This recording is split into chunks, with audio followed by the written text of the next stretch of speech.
Hello, this is MJ Renshaw, and you are listening to the Being Method podcast.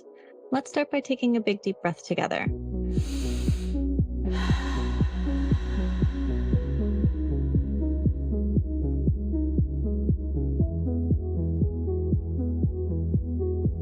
Hello, welcome to the Being Method podcast. Today on our show, we have Michael Chernow, who is a restaurateur. He is a sober man and a big fan of breathwork. And he is the founder and CEO of Creatures of Habit, which is amazing breakfast and hot chocolate products that we love here in our household. I hope you enjoy the show. It gets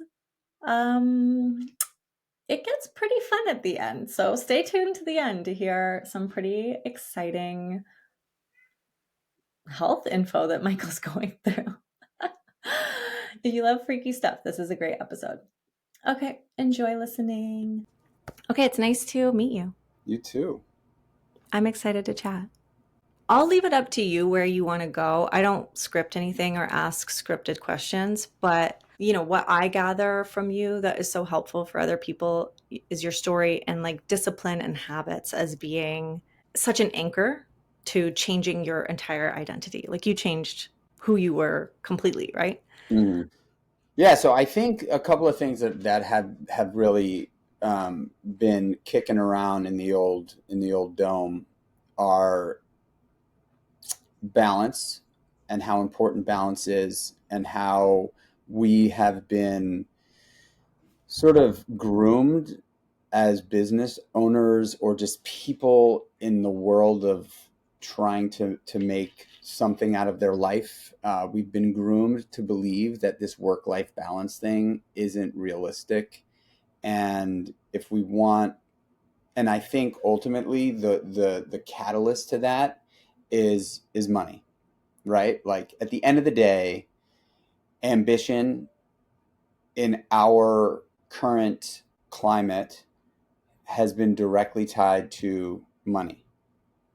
And this is the way I have kind of perceived it. If you want to be successful, it's all about how much money you have.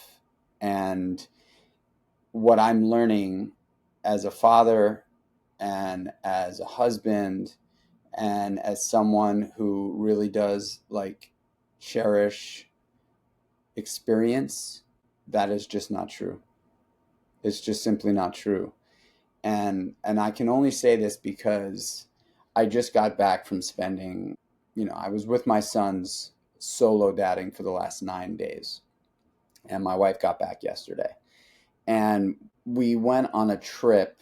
I took them out of school on Thursday and Friday, and we drove up to Vermont. And it was just, the three of us, and we stayed in this little cabin, and we really sort of charged this pretty tough mountain that we peaked out on. And I've got a 10-year-old and a 7-year-old, and they're little guys. And I had to, really sort of project my confidence of conquering this mountain onto them. And they did it. And we got to the top of this unbelievable mountain, and the view was just incredible. And I was up there with my two sons, and I don't think money can buy that feeling that I had. Actually, I know money can't buy that feeling that I had, without a question of a doubt. And that feeling that I had is, in my opinion, what describes success. So balance, if you want to live a successful life, has to be a priority. The truth is that if you don't prioritize it, it won't actually happen, and you'll fall into the hamster wheel of chasing the dollars, or chasing this like idea of what we were told success is. And I just know for me, and I can only share my experience in life, right? I can't make a generalization, but I can certainly say that it was very polarizing on the top of that mountain with my two sons, sitting, making a little video to sort of like capture the moment. That for me was absolute success. in my life, I can put a finger on that and say absolute success without a doubt, and had nothing to do with my financial status. I, have really been thinking about sort of, and that was just like, kind of just like, I think God just dropping that little piece there for me on Friday afternoon, being like, no, what you're thinking over the last few months is true. It's accurate. Like, I have been building businesses since I'm 28 years old. And for the first 10 years of that career, there's no doubt about it, money equals success for me. And even to this day, I could say that there is definitely a component of my self-worth being wrapped up in my net worth. And it is sad that that's true for me. Still, even though I know all of this, my self-worth is still to some extent wrapped up in my net worth. And so I take on things to continue to try to build that net worth, thinking that that net worth is going to ultimately impact my self-worth. And maybe there will be sort of sprinkles of that, but you can have all the money in the world and still hate yourself. As a matter of fact, I think probably the vast majority of the 1% struggle with self-care and self-love. And self-care and self-love has been the absolute catalyst to my happiness, because without it, I wouldn't be in recovery and sober for 20 years. I wouldn't have the amazing wife I have. There's no way she would have left me long ago. I wouldn't have the children that I care about more than anything on the planet. And I certainly wouldn't have business or the financial kind of success I've had. And so the catalyst to getting to that moment on the top of the hill for me is self-care and self-love. And that requires balance. So, I think just starting that way and kind of giving you a little brief sort of like synopsis of what I've been thinking a lot about can kind of set the tone for the podcast. That is so perfect. For anybody listening, we have Michael Chernow, and he is saying something so profound. I love it so much. I think this has definitely been a journey for me, and I'm sure it's been a journey for a lot of people listening who are either wanting to start their own business or are in it. And you're speaking to, it's like, the importance of defining what success means for you. Like, is it a PJ? Like, I personally don't care if I have a private jet. You know what I mean? And my business is really structured that way, where it's like, I'm a mom. I want to be with my kids. That's what I want to do. And just looking at things more holistically, it's like, for my business, one of the tabs open is our KPIs, but like, you can't quantify, how many times did I laugh this week because I had such a good weekend? Or like, how many friends did I get to spend time with? There's just so many things to think about that are beyond quantifiable measures, especially if you're an entrepreneur. I would love to hear a little bit. So, you were talking about self-love, self-care, finding balance. This is something that's really baked into your story, sort of from the genesis, and I'm sure you've been returning back to over and over again. When did that become such a priority for Michael Chernow? Well, I will say that I am an extreme person in almost everything I do. So finding balance for me has not been easy, because I tend to want to just go all in on anything I'm doing.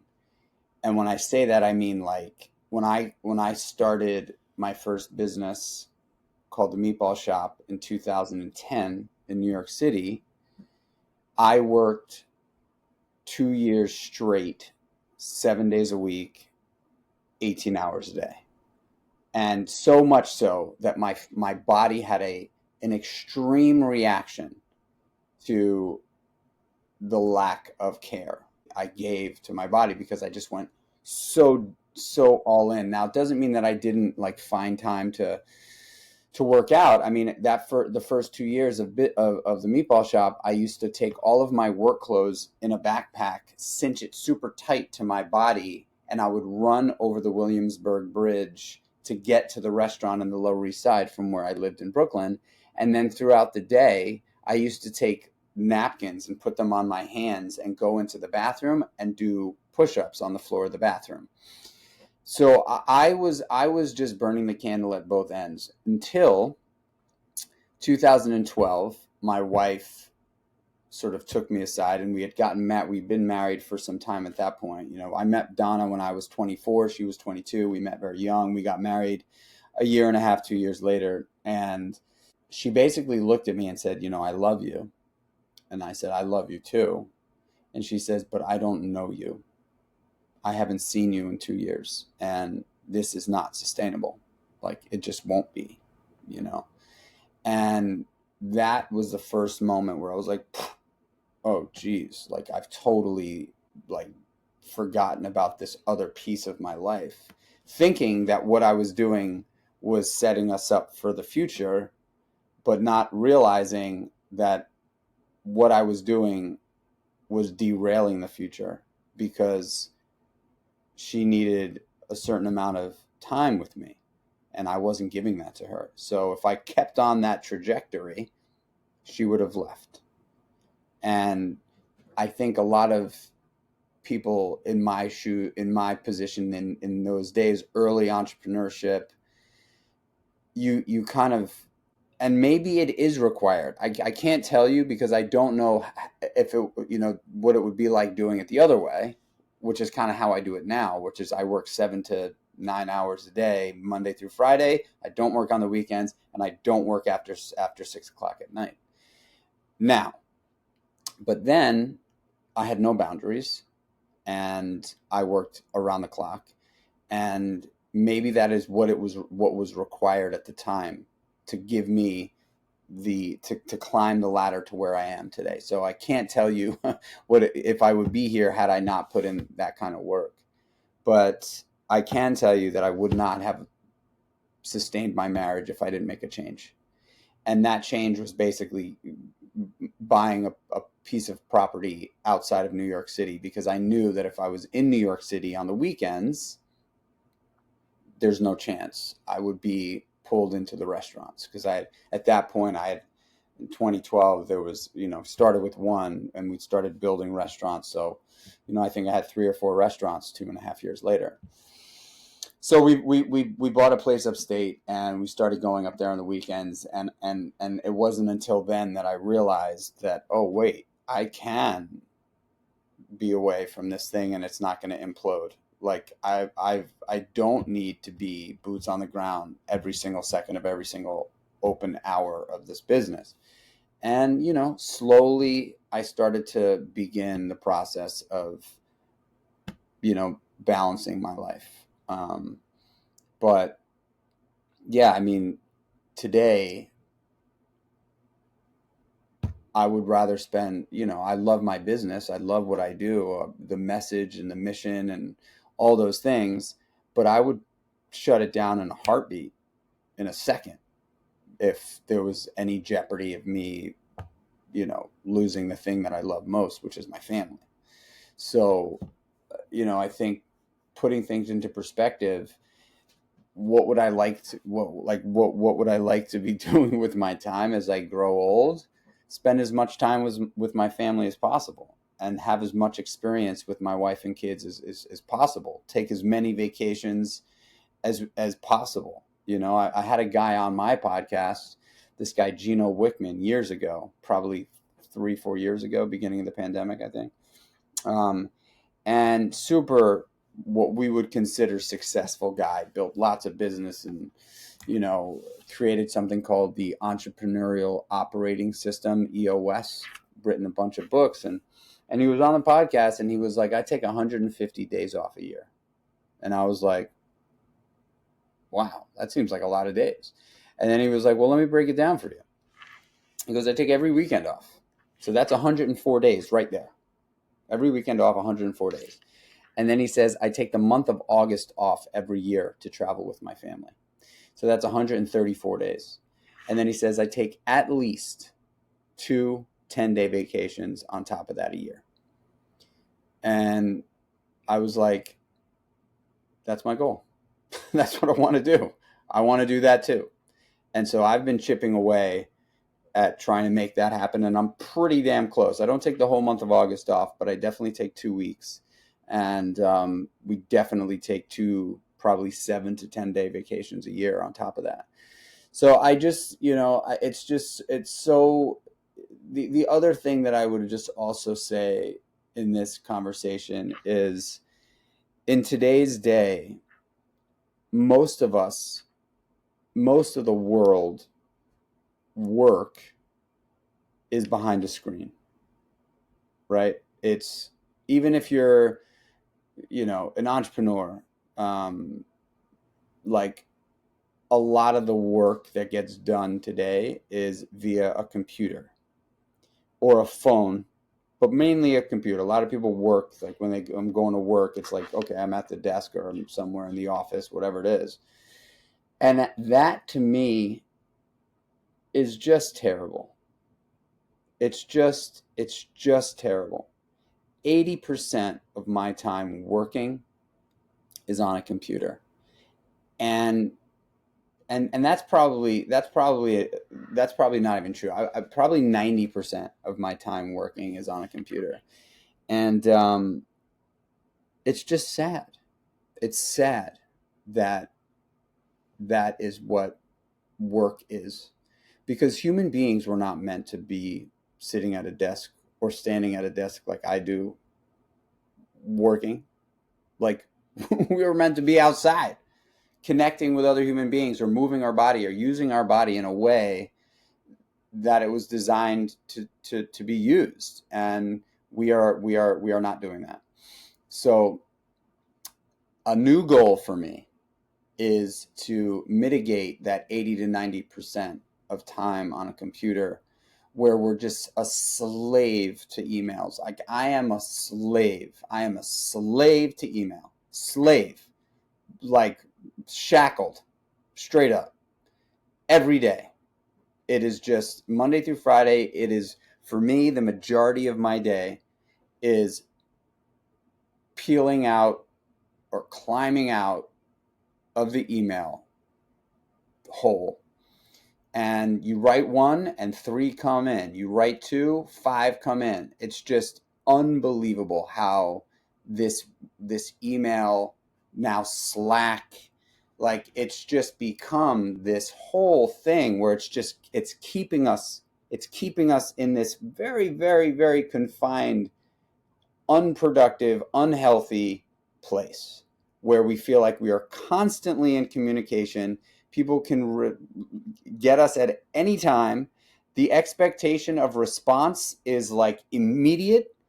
And it's just, we talk about like cortisol spikes, and we're in constant fight or flight because people have absolute access to us all the time and expect us to be able to respond so quickly to all the people that want to reach out to us, that want to connect with us. So I believe that there's going to be a shift at some point. Some powerful person is going to be like, hey, this is insane. Like, humans were not designed for this. There has to be a better way to conduct in life than email.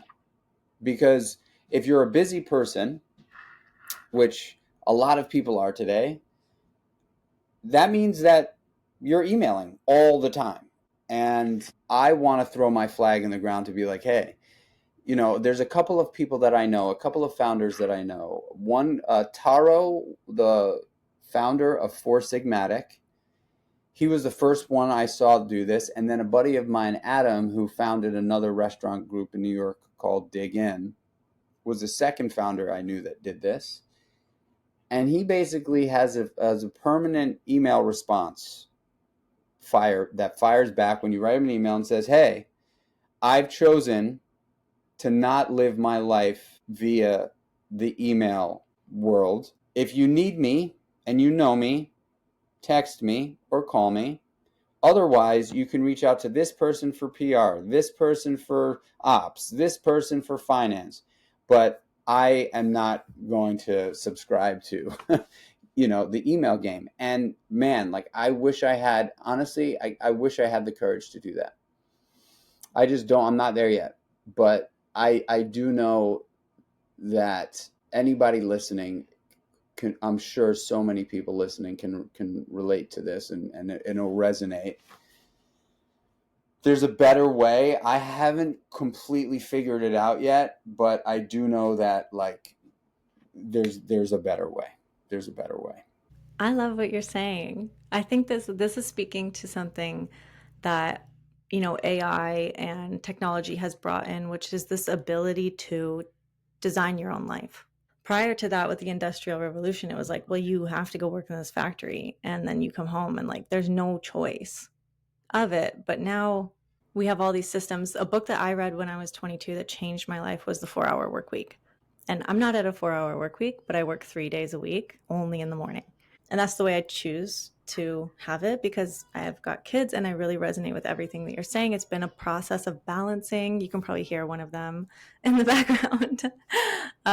But it is like you have to intentionally choose like how do I want to spend my life right now in the present, and not think of it as like how when I retire, that's when I'll hang out with my husband or kids, or that's when I'll build a relationship with these people. It's like it's right now. We're living our life right now. And I've lost people in my life. I lost my brother and my dad. Like tomorrow's not guaranteed.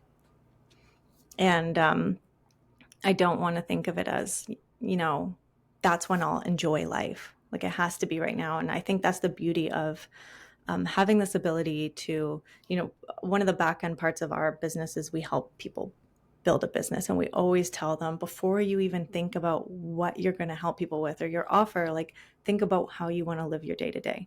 And that will help you structure whether you want a membership or you want to do retreats or you want to do some form of coaching. Like if you like working one-on-one with people, coach away. But if you don't want to and you want to travel and just have some more passive income, do a membership. Like you have to think of your business as working for you and not you for your business. And that mindset, I think not a lot of people have. And this is just so helpful for me. It's been such a learning process for me.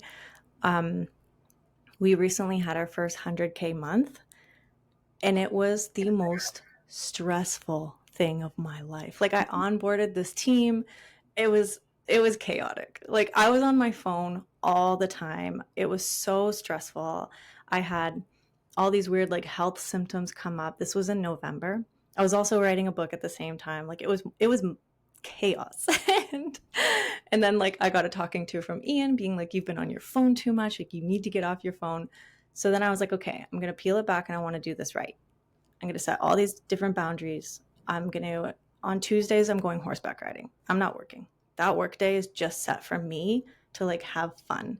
And we now make that same amount every month, but I've just made the changes to be like, I'm not doing that. And it's just having your own. I just wish that people knew that you could choose, right?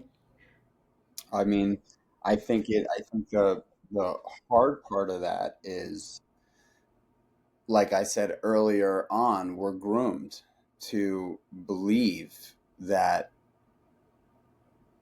you know, the hard work is what is required to be happy.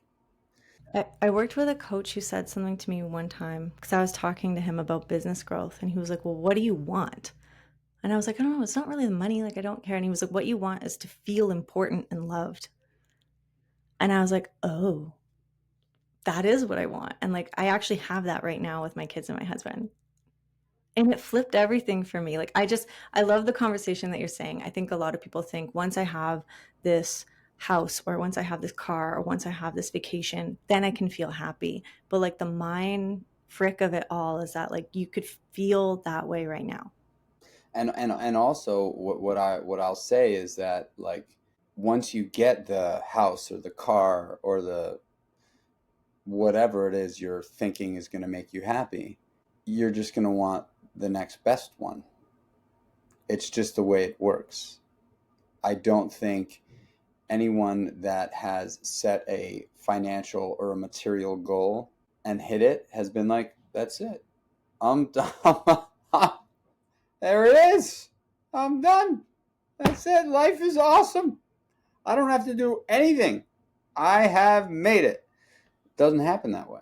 It's you get the thing and you're like, oh gosh, well look at that person's got that thing, and I'm now gonna go for that thing. And so I'm so, you know, yeah, I'm in the thick of it right now. I'm in the thick of it. And so it's just making me think, which is great because like, I don't think there's anything wrong with grinding. I don't think there's anything wrong with ambition. I don't think there's anything wrong with setting goals and gunning for them and going hard to get them.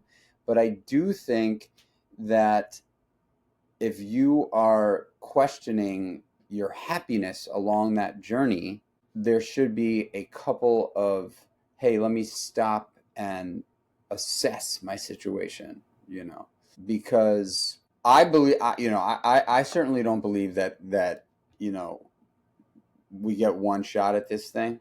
Like, I think when I was born, my grandmother, who's probably the most influential person in my life, she was a healer. That was what she did for her life. She was a crystal healer. And she told me and my family, my mother, my father, from the day I was born, that I'm an old soul. And she's told me that my whole life. And, she's passed away now, but she's always told me that. And, I believe that our soul evolves and comes back, and we have unfinished business, and we have to go through certain things in our life to be able to create stories to tell, and I think storytellers are just old souls. People that are able to really tell stories are just, people that have been around a bunch. This is actually what I believe. And so I just kind of think about my life and where I am now, and how important it is to like make memories, like good ones. And I'm almost halfway through. I'm 44 years old. I'm like, I do everything in my power to stay as healthy as possible. But I do believe that making memories, good ones, and experience is like what life is all about. And that doesn't mean it's all fun and games. That means that it's going to require, there's business memories, and there's family memories, and there's personal experience memories. But I've just been thinking so much about this balance thing. And yes, of course, I would be lying to you if I didn't say that I want to be wealthy and create generational wealth for my family. Like, I would be lying to you if I didn't say that. I do want that. But I also am comfortable with it taking longer than this like whoosh, hockey stick style growth that a lot of people in my world are gunning for constantly. They're just like, no, it's got to be, I got to sell this thing in 2 years. And I'm just like, oh, I'll work Monday through Friday from 8:30 in the morning till 5:30 in the evening, have dinner with my family every single night, be there, do that, feel great about that, and take 5 years longer to grow my business, and because I want to be able to have it all. I want to be in the best shape ever. I want to have the best family life ever. I want to love myself and not like constantly feel ashamed of not being the successful guy that I portray to be. I want to have a great business life. I really do, and I think you can. And I think as we evolve, as humans, like, everybody's got their own path, but like, if I can be an impact for someone listening and say, hey, like, endurance and patience are just quintessential, in my opinion, to a life worth living. You just got to stick it out. And don't expect it to happen overnight, because it just doesn't, ever. no matter what, in anything, in a relationship, in a business, in a fitness feat, all of it. It takes time. And the fact is that like most people quit when the going gets tough. So if you have endurance, if you're like, nope, I'm just going to continue to get up, keep fighting the good fight. Like endurance and patience, are two words that really have helped me. I was just on a team call and we were talking about consistency and authenticity as just being like the most important things that we've seen work for businesses, because everything's changing, and you got to show up when you got to show up. So if you could go back and talk to yourself when you were 24, 26, 28, and like just impart some wisdom on yourself while you were starting this journey, starting these businesses and now creatures of habit, what would you tell yourself? Don't be so hard on yourself, dude. Don't feel like you need to know everything. um, Ask for more help. Don't be ashamed to show some vulnerability and like ask for help in areas that you might think you should know, right? Because like, especially, and I look, I talk a lot about entrepreneurship because I'm so deep in the world of entrepreneurship. But in kind of like any work environment, right? Like there are going to be areas where you come up against that you feel like you should know more about, and you don't. And you're ashamed of that. You're ashamed to ask for help from a coworker, right? Maybe that coworker, maybe you're looking across the office and you know that person across the office that's doing a similar job to you, but just better, and maybe knows more about it. Like you internalize that, and you've beat yourself up for not being where that person is, or setting an expectation that's unrealistic for yourself. And so I kind of correlate it to like taking a dentist and being like, you went to medical school, you're a smart person, you know can you go perform heart surgery for me real quick? Like, is you went to medical school, right? Oh yeah, yeah, yeah, yeah. You went to medical school. Hey, can you go over there and just perform a heart surgery? And the dentist is like, I'm a dentist. I like do dentistry work. It's the same thing for taking a creative person who's a visionary, who comes up with this great idea and has the courage to then go out and bring it to the world. Well, what that person might not realize is that, like, to do that, you're going to need someone who really understands operations. You're going to need someone who really understands finance. You're going to need someone who really understands like supply chain, like digital media. Like, you're going to need all those things, right? But you're the visionary, you're the creative, so you bring this, you're at the helm of this thing, you are leading this thing into existence. And then everybody expects you to like know how to build the spreadsheets, and you're like, oh shit, should I know how to build the spreadsheets? Like, I'm the founder of this company. Should I like wait, and that's where all that's the hard thing. Like, you can't take a guy like me who's a really creative person, who you can throw me in a room anywhere in the world and I'm going to figure out how to make friends and bring experience and put a smile on people's faces. But like, you can't expect me to sit down in front of a computer and model out your business for the next 5 years, although people do expect me to do that. People do expect that from the company. And so I wear that weight on my back as an entrepreneur. And quite frankly, like, it doesn't really add up. So, surrounding myself with the right people. So like, if I was talking to myself in those days, I used to take all of that anxiety, all of it, be like, oh man, I don't know how to build a spreadsheet. I didn't go to college. I didn't go to business school. Like, I know how to make people stoked and have a great experience and really put my heart and soul into that. And so for like the first probably 8 years of being an entrepreneur, I like really had a hard time asking for the right help and not feeling shame around that. So I would just probably say, don't beat yourself up too much, dude. Like everybody's winging it. Everyone. We're all freaking winging it, you know? Like if it, you know, I think the people who excel in life are the people that just wing it better, you know? I love that. That's such good advice. In my experience, nobody really knows what they're doing, Yeah. period. Like this morning, there's stuff on our financial spreadsheet. I don't even know what it means. I was asking ChatGPT. I don't know. It's not my expertise. But this lends so much to so many of the fundamental principles that you're bringing into this conversation, where it's like you can't wear every single hat and also have in your business and have a life. Like there's so many people I know who have sold their businesses, and do they have a life? They've got money.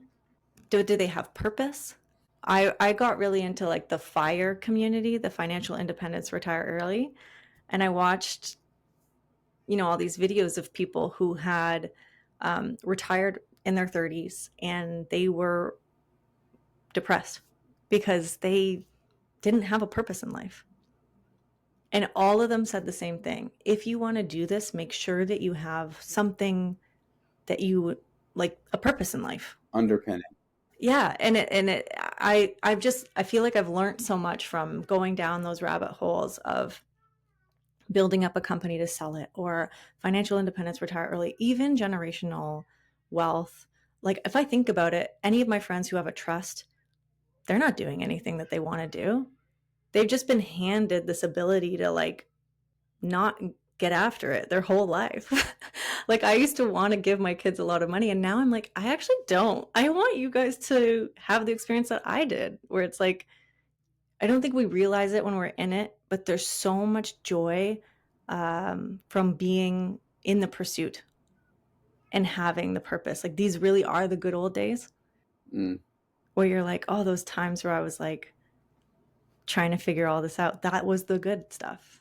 You know, it's a great thing you bring up to potentially like transition the combo a little bit. I mean, something that I've just been noticing is chores and kids, right? Like, you know, my wife and I, we probably take care of too much for the kids. That's the truth. And now spending 9 days alone with them for the first time, facts. You know, I've got a 10-year-old and a 7-year-old. My wife doesn't really travel that much. And so she's taken at most 5 days away, right? And there's only been a couple of times that she's done that throughout the course of having kids. I travel a lot for work. So she's with the kids, you know, at least once a month for 3 to 5 days alone, right? Not that often am I traveling for 8, 10 days, but happens every once in a while. But, you know, I was with the boys, and it was just very apparent to me that like they take their clothes off to get into their PJs at night, and they just like leave their clothes on the floor. And I'm like, dudes, what do you think this is? You know, like we're eating dinner, and I think when the parents are together, it's not as prevalent, right? Because one of the two will, you know, fix the problem. And it doesn't seem like that much when I'm bringing their plates over to the dishwasher or she's picking up their clothes. But when it's just one parent, and I'm like, wait a second, guys, like we just had dinner. You boys are totally capable. Bring your plates over to the garbage, empty them out, rinse them off, and put them in the dishwasher.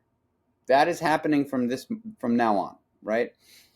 Their playroom, like, guys, you chose to pull out everything on the planet and leave it right where you pulled it out, but you didn't put it back. So now there's like 45 different things that you've decided that you wanted to pull out and just leave.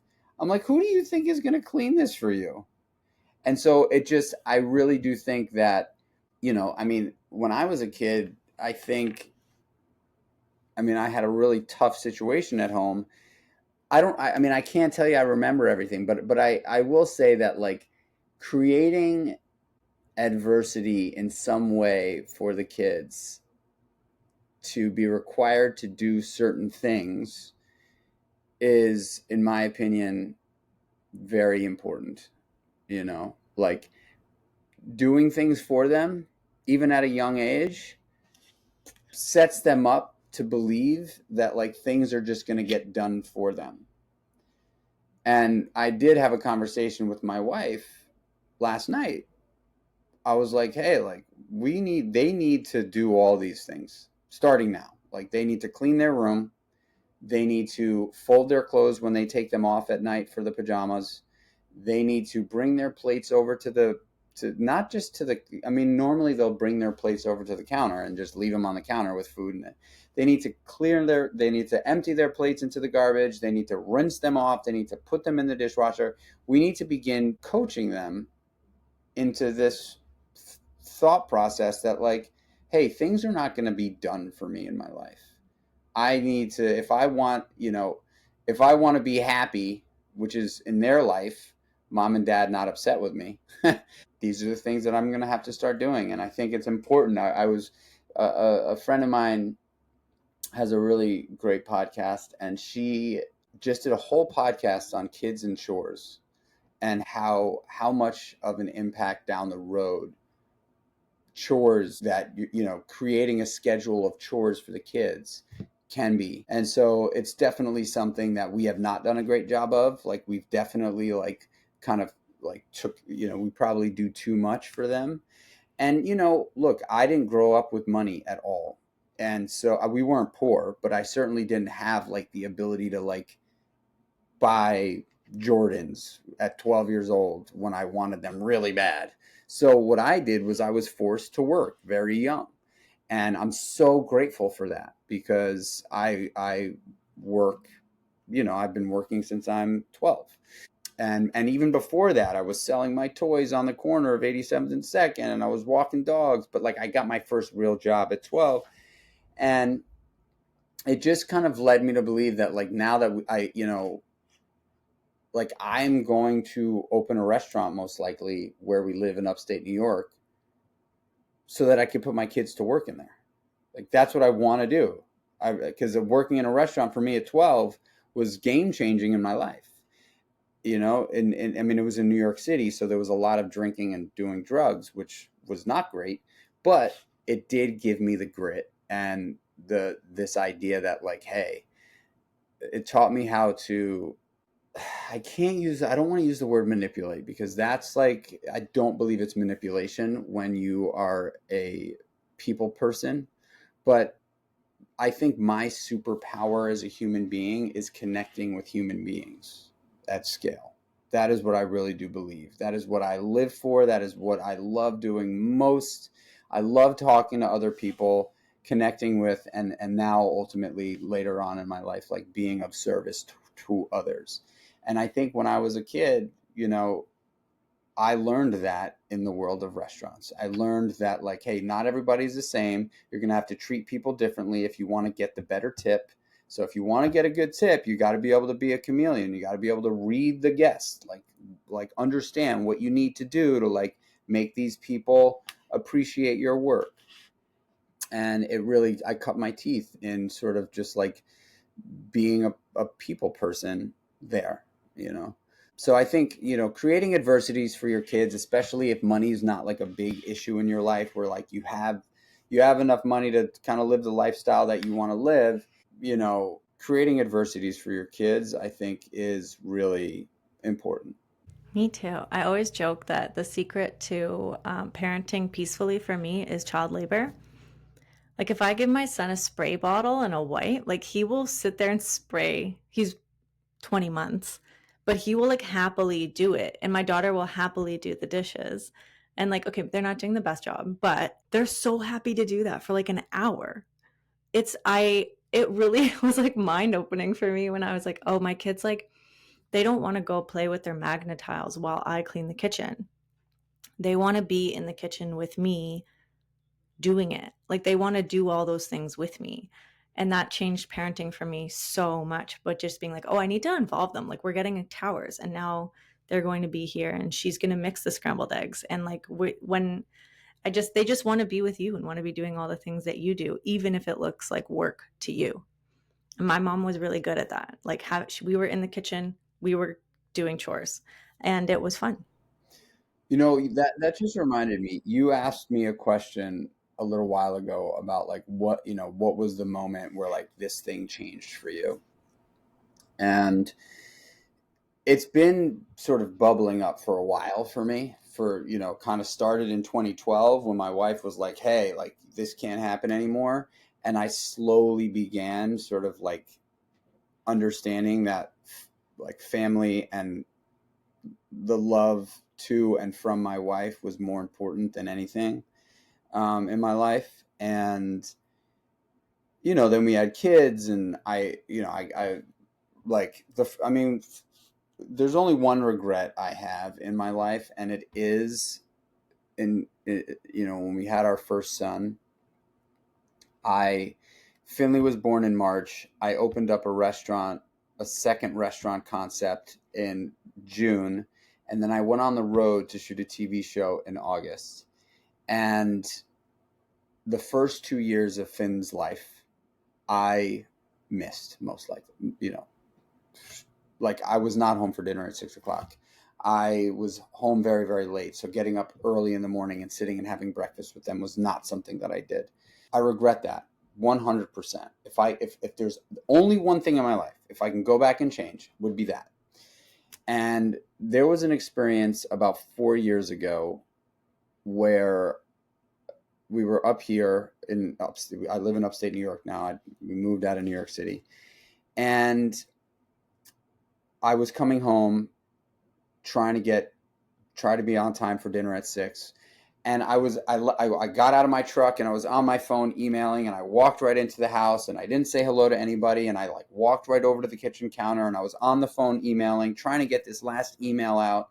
And my son, Finn, was 5 or 6 at the time. And I'm there emailing, and like everything else in my life didn't matter outside of that email and work, right? That energy, work energy. And my son is standing next to me saying, Dad, Dad, Dad, Dad. And I like snapped and I like looked at him and I was like, dude, don't you see I'm doing something? And I caught myself and I was like, whoa. And then I looked back at him and he started crying. And that was a massive, major, major moment in my life. One of the most powerful moments I think I can honestly say I've experienced, because what I learned right then and there was that all that child wants in life is the attention from myself and my wife. That's it. That is what success means for that kid. Not how many cars you have, not how big your business is, not how successful you are as an entrepreneur, not what the bank account looks like. All that kid wants is my attention when he asks for it, or when he doesn't, just my attention. And I was like, oh my gosh, like, how could I possibly think that email that I was writing was more important than stopping what I was fucking doing, looking down and saying, yeah, buddy, what's up? And it just crushed me. It crushed me. Like, I was crushed. I'm emotional talking about it. It was how powerful it was for me.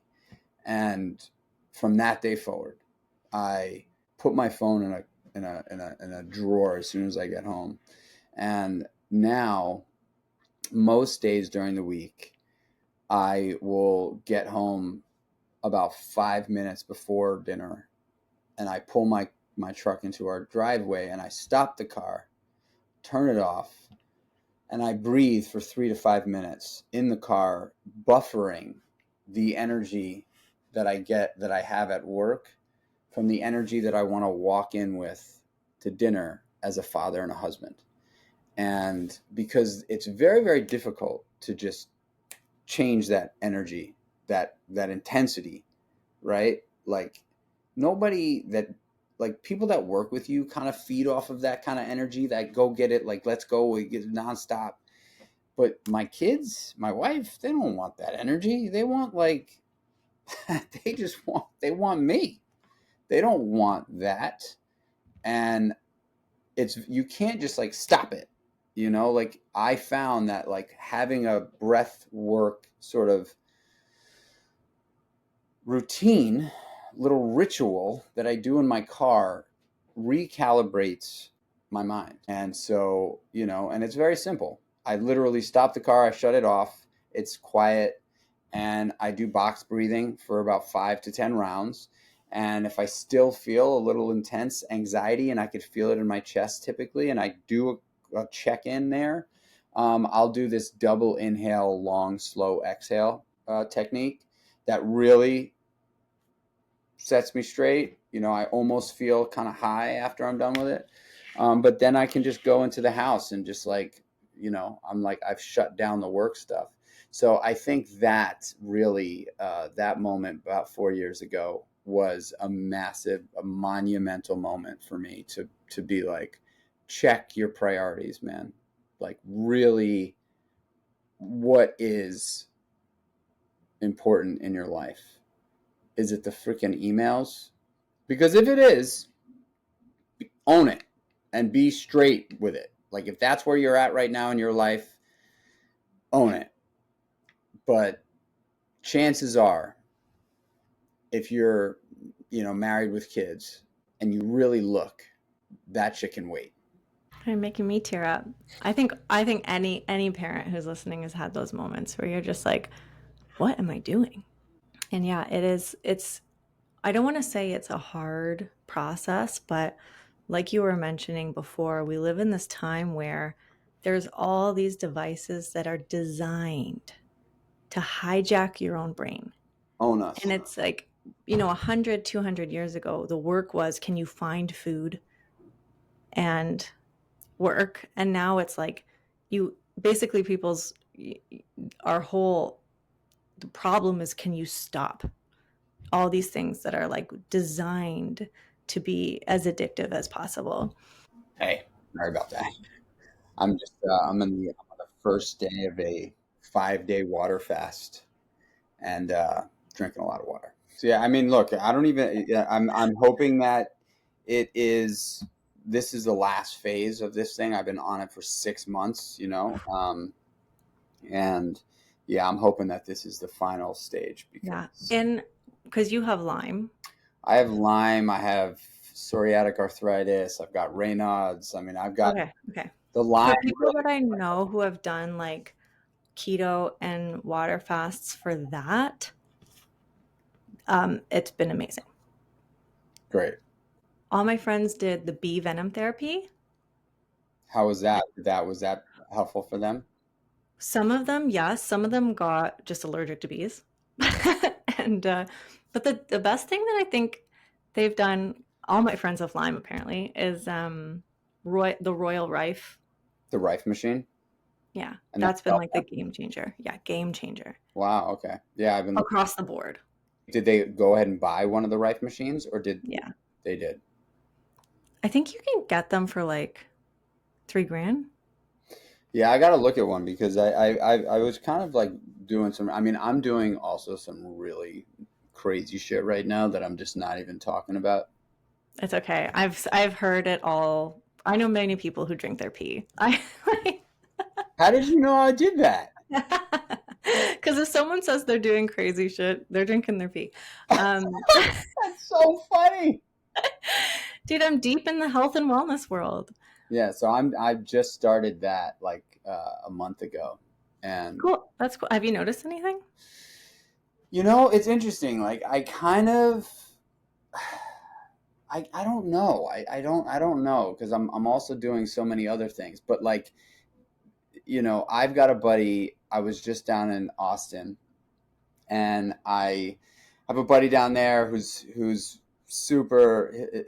I think he actually just talked about it on his podcast. His name is Cal Callahan. He's got a podcast called The Great Unlearn, and he is an incredible human being. I was just down there and we were working out, and he's 53 years old, and the guy is in the greatest shape ever. Like I'm in good shape. The dude is in just great shape. And I was like, and he, I mean, he was always in good shape, but this time when we worked out, I was like, dude, what the fuck? And he was like, yo, man, I can't even, like, he's like, I'm like, what? Tell me, man. I'm like, are you taking fucking steroids? Like, what's going on? And he's like, no, man. He's like, I've been drinking like 40 ounces of my own urine every single day. 40 ounces. Okay. Okay. That's a decent amount. I mean, that's a lot. That's like all your pee. Yeah. I mean, well, yeah. I mean, it's a lot of pee. And I was like, what? You're drinking your fucking pee? Like, who told you to do that? And he's like, you could say what you want, man, but like, I'm here to tell you, like, this is what it's doing for me. What is it called? Auto urine. Urotherapy.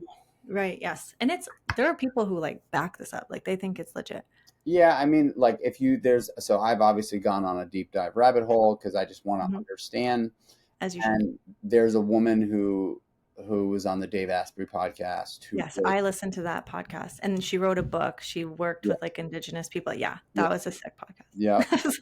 And so she did like a small sample size, but she did do a human study, and really did like all biomarkers, and saw like a significant shift in people. So I'm like, fuck it, anything. It's super weird, but like I actually kind of like the taste of it. It's kind of weird, but it tastes like bone broth. And so so I'm like drinking my pee and hoping that maybe the water fast, drinking my pee, and like if I didn't have autoimmune, but I have autoimmune. I mean, you're willing to, when you're in enough pain, I think a lot of people are willing to try anything, and I have enough friends in like the health and wellness space to know. So Like I know friends who use like their menstrual blood as their skincare, or they'll drink it because it has stem cells. Semen has stem cells. Yeah. Wow. Yeah, I mean, people are out there doing stuff. Like they're doing it. Yes. But like, and it's interesting because a lot of them you can look back to there being like some form of ancient medicinal property. It's so interesting that you picked out you drink your pee out of nowhere. That's wild. I'm a bit of an intuitive. I can tell what body fluid you're drinking. That's fun. But yeah, I've heard a lot of cool stuff. I mean, I got no judgment. Like I haven't told my wife yet, because my wife is like so, I don't know what she would think, honestly. She is the opposite of me. She's amazing, of course. She's my wife. We've been together 20 years, and she knows how fucking crazy I am. But I think this would push her. Like when Vince had, Vince was she would be like, well, I've been kissing you. Yeah, she'd be like, what? But she's like, I had to warm her up to coffee enemas because I had to do coffee enemas 5 days a week, during this process. Anyway, I'm sure she would just be like, oh my God, you're so fucking crazy. Like So you want this cut out of the podcast? Oh no, I don't care. Okay. I'm going to tell Donna, if you're listening, I'm sorry. Yeah, I think, I mean, I definitely have been through the medical system enough times now to know that there's like so many benefits. I love our healthcare system in Canada, but there's so many limitations. And I think if you've got stuff going on, you got to get weird. Gotta get weird. You got to get weird. I can't tell you how many weird things I've put up my butt. Like you just have to. Like I've done the coffee enemas. Like, I mean, I'm married to Ian Buckner. I'd be shocked if he hasn't tried his own pee. Really? I don't think he has, but once he listens to this, I can assure you he will be drinking it. Yeah. But yeah, I think, I don't know. I don't really struggle with that many chronic illness stuff now, but I did in the past. And I can wholeheartedly say I would have done anything. Mm-hmm. Like anything. I didn't drink my own pee, but I listened to the podcasts because I was like, will this help me? I just didn't have to go that route, but I would do anything. Well, I'm doing a really exciting thing in June, I have found, for me, the most profound kind of therapy and I've been in and out of therapy my whole life, but by far and away, the most profound therapy I've come in contact with or have experienced is deep breath work. There's no doubt about it. I'm not paying him to say this stuff, guys. I'm not paying him. Just so anybody listening. But facts, like I know, it's amazing. there's nothing I've done that has ever impacted me in a more powerful way in regards to dealing with trauma than with rebirthing and or holotropic breath work. And so it's the things that it has done for me in my life over the last 2 years is just profound, and has brought me real peace, and I think has been this sort of springboard for the way I've been thinking, how we kind of kicked off this podcast, which is like what is really important, what actually makes you happy, like what is it that you really enjoy in life, and do you have to allow the influences of money and propaganda and the news and what you were taught as a kid, does that actually have to influence you, or you just be like, yeah, I want to spend as much time with my family on vacation as possible and be fucking proud of that. That's the facts. I want to be on vacation with my family as often. If I could do it all day every day, I would, and I'm working on it. There's a viral reel going around that says you're never going to break generational curses by trying to get the approval of the cursed generation. I love that. That was such an eye-opener for me. I know a little bit about your story, about your upbringing. Mine's kind of similar. And I found that in even starting my business and working on it, I was trying to get the approval of people that like were dead and didn't care. And by doing things that I didn't even really want. I was just trying to get someone else's approval. And when I recognized that through breathwork, of course, I was like, oh, I want to do what I want to do. Like, I just want to horseback ride and be with my kids. Like, I'm not trying to get these people's approval. And it's such like a, okay. Yeah, like, what's wrong with that? Right? Nothing. What's wrong with that? But yeah, you're totally nothing. Like, that's incredible. And I, even though I still struggle, like, I'm kicking in June. I'm bringing a team of breathwork practitioners and rites of passage container holders to my property, and I'm doing a men's retreat because I feel like men have there's I've been invited to a bunch of men's retreats, and typically it's just a bunch of fitness. It's a bunch of guys getting together to work out and hang out. And I'm like, I walk away from those things because I've done a few of them, and I'm like, yeah, I mean, that was fun and kicked my ass, but like, do I need that? Do I need to go to a retreat to find that? Or like, what can I do that is going to give men? And I know I say men only because I'm a man, and men struggle with connection more than women do. In my opinion, men have a hard time connecting to other men, more than women have a hard time connecting with other women in a vulnerable way. And I said, what can I do that can facilitate men coming together and leaving changed? Like, what can you do? You can do an ayahuasca ceremony. Maybe that would change someone. You can do one of these psilocybin things. Maybe that, somebody would leave feeling different, but I'm in recovery, so I don't do that shit. And I don't judge anybody in recovery that does take the plant medicine route, but I do know that breath work can get you damn near close, if not further than those things, because it's something that you can do on a consistent basis. And you put it so perfectly. Like you can use breathwork to have these big events, and then in your car in 5 minutes, you can do like a factory reset. Whereas when you fly to Peru and do ayahuasca, like it's not like you're going to microdose ayahuasca before you go into your house every night.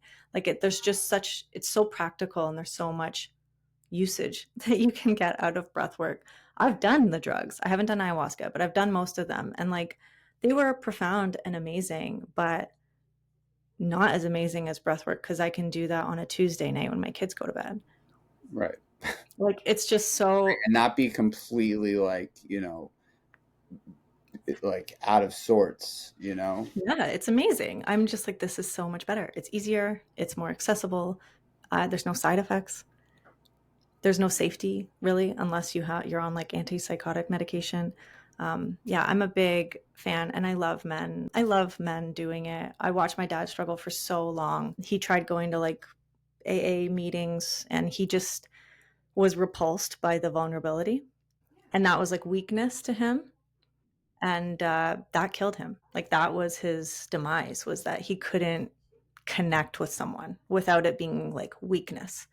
And I think a lot of men are conditioned. I don't know, because I'm not a man. I just have the experience of like witnessing and just feeling so sad that we lose such great men to like a loneliness epidemic. Yeah. Well, I am trying to put my best foot forward to make a stand for that, because I don't think that I don't think that there are enough men focused retreats in this arena.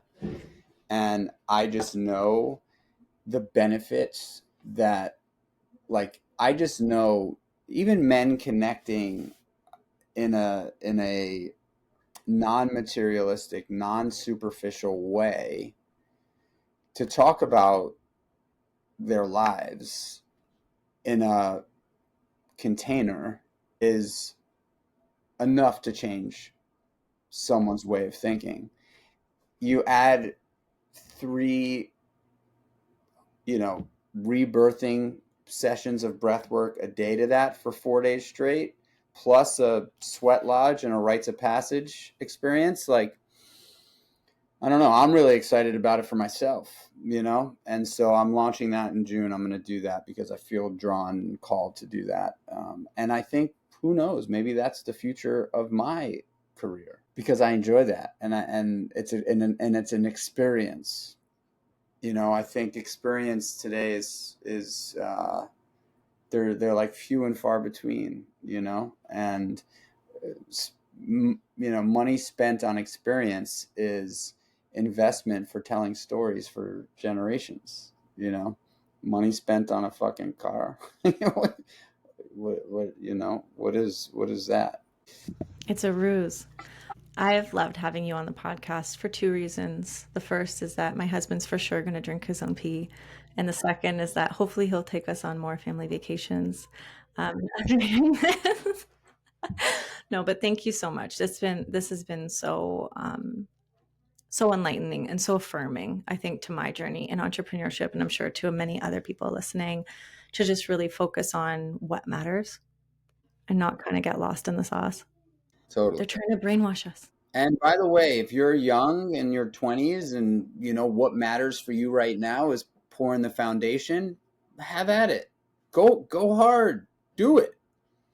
But like as we, get a little older and don't, in my opinion, like, living to work is just, you will regret that. You will regret that. Promise. Yeah, and you have to look at like the holistic life of everybody. Like someone might have the business or net worth that you want, but do they have the health? Do they have the body? Do they have the relationship? Do their kids talk to them? Like all these things are so important. Like that, I don't remember who it was. There was a billionaire that went viral being like, your marker of success is if your adult children want to spend time with you. That's it. I was just going to say, I'm going to finish the podcast with that. I saw this guy. He was like in a car, and he was like, the barometer of success is when your adult children can't wait to come home for the holidays. And for me, That's all I want. That's all I want. Straight up. The last thing that I'll say, and I think this is because I do love this little story, and for anybody listening, somebody told me this a long time ago, and it really struck a chord. Do you know the story of the two wolves?